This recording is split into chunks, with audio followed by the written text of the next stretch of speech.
This is a quality book and it's also available at a great price. I assume it's still available.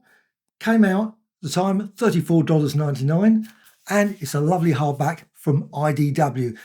Marvel Masterworks Pin-Ups, one of my favourite books. I absolutely love this. This one, Steve Ditko, Jack Kirby and many others.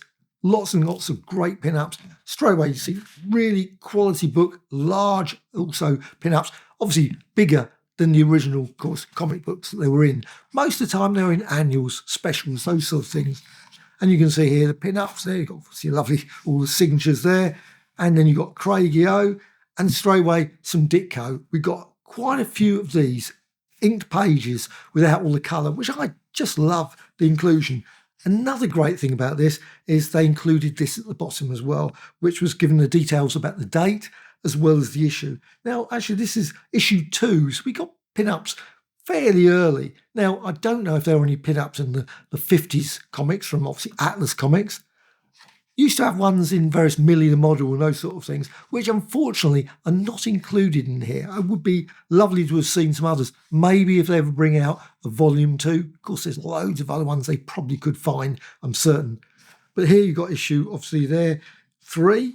Now, we had to wait quite a while to get the pin-up for Sue Storm there, the Invisible Girl, the glamorous Sue Storm. And then, of course, Submariner. So it wasn't just always the heroes, it often was the villains, of course, and these generally were, well, this one is in Fantastic Four again, 11, but many of them were in various annuals. This one again, saying that, it's always the way, isn't it? This one's obviously in a Spider-Man one, an issue, just a general one, but here, the annual, Fantastic Four, Annual 1, and it was a great recap for the fans. Just basically Miracle Man. See, these stories probably were a couple of years before. Maybe some of the characters hadn't turned up again. Obviously, Doctor Doom always turning up, but it also gives details, of course, when he first appeared.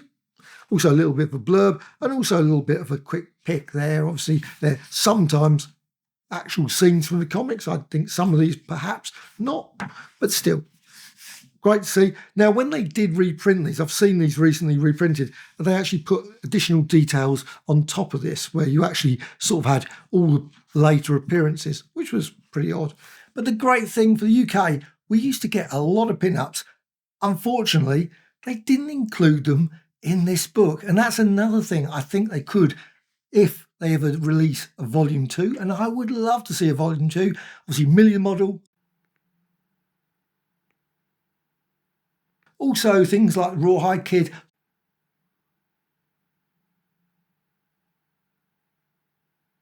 Lots of the Westerns used to have them, but in the UK, and I guess probably in France, Germany, etc., they used to have lots of pin-ups that probably never made it into the US ones. And here's an example here. So you've got this lovely bit of Thor. I mean, this looks like, and I don't know, and I bet some people will say, no, it isn't, but looks like Barry Windsor Smith. Possibly got that sort of also Kirby look there. But I think it looks like Barry Windsor Smith. However, this was in the first issue of obviously Mighty Marvel World of Marvel, I should say. And we had this, the Mighty World of Marvel pin-up. And this, of course, is the first issue of Fantastic Four. Obviously not really a pin-up, but it was a good way of using the cover. And I think it's just a brilliant one. You'll meet him next week in the Mighty World of Marvel, as it says there. But we also got this sort of pin-up, which I think is absolutely great. This one is also a game. I think this is, no, it's not a game. This one, it's got a little blurb down here, the answers to some quiz from the previous one. Very odd. But the Incredible Hulk. Now, I think I vaguely remember seeing someone mention this as Jim Starlin. I don't know, but the Incredible Hulk. I think it's just brilliant. Didn't see it, unfortunately, in this book, but wow, what a brilliant. And this one was in the Mighty World of Marvel. Sometimes they would include it inside, but often on the back. Exactly the same with the Fantastic magazine as well. Fantastic Comic and Terrific. They used to have covers on the back as well, the various pin-ups. Sometimes the artwork was pretty odd, but still, it was pretty odd. Sometimes in the UK ones as well, this one as well. And here, this one is one of the examples. Here's the thing. Interesting. interesting thing. I have no idea who drew that, but still, it says number 4, so I guess there was obviously some earlier ones. I don't know which one. Probably number 3. I says The Incredible Hulk there. And this was obviously another issue 37. Now you got here Pepper Potts. Now this one, of course, Tales of Suspense. Again, not an annual, but you got here X-Men number 6. So the X-Men used to also have some pin-ups as well, though perhaps not as regular as the Fantastic Four. Then we got Chameleon, of course, and it shows you again here Spider-Man, though they're showing exactly the same cover. You think they could have shown the actual cover itself, would have been sensible, but still got some details there. Then onto the Lizard, Doctor Doom, of course, again appearing. You got Kraven the Hunter. And again, these were in Amazing Spider-Man annual number 1. Then we got here Fantastic Four annual number 2. Got a few more characters since. Ramatut, Super Skrull. I love that story. And then we got here Sue Storm again, Reed Richards, etc. I don't know if they've got. No, let's go the other way. Oh, yes, they have got the thing that way, of course. Got the other way around this time.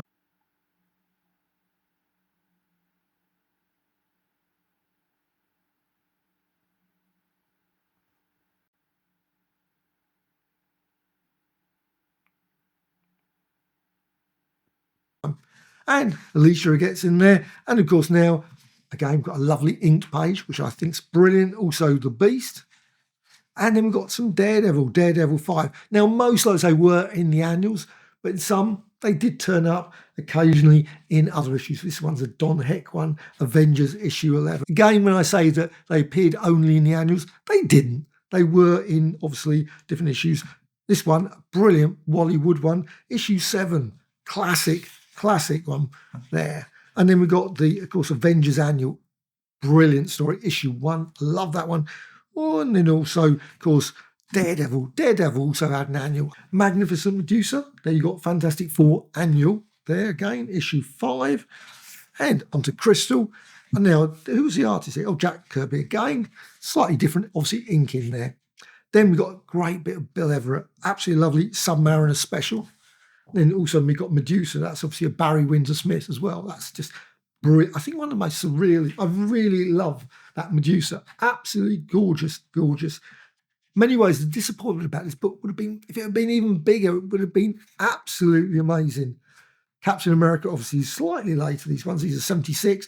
And then we get on to some John Byrne. Obviously, again, capturing that Fantastic Four pin-up page. And then Johnny Storm, the Human Torch, and you finish off with this absolute glorious Avengers. And now we also had these as well, so obviously black and white ones, and there may be some others in here as well. But they used to have a double spread over. Look at that, a lovely landscape. I think that's brilliant. Gazar again, not included at all in the pin-up book, and I think it's pretty good.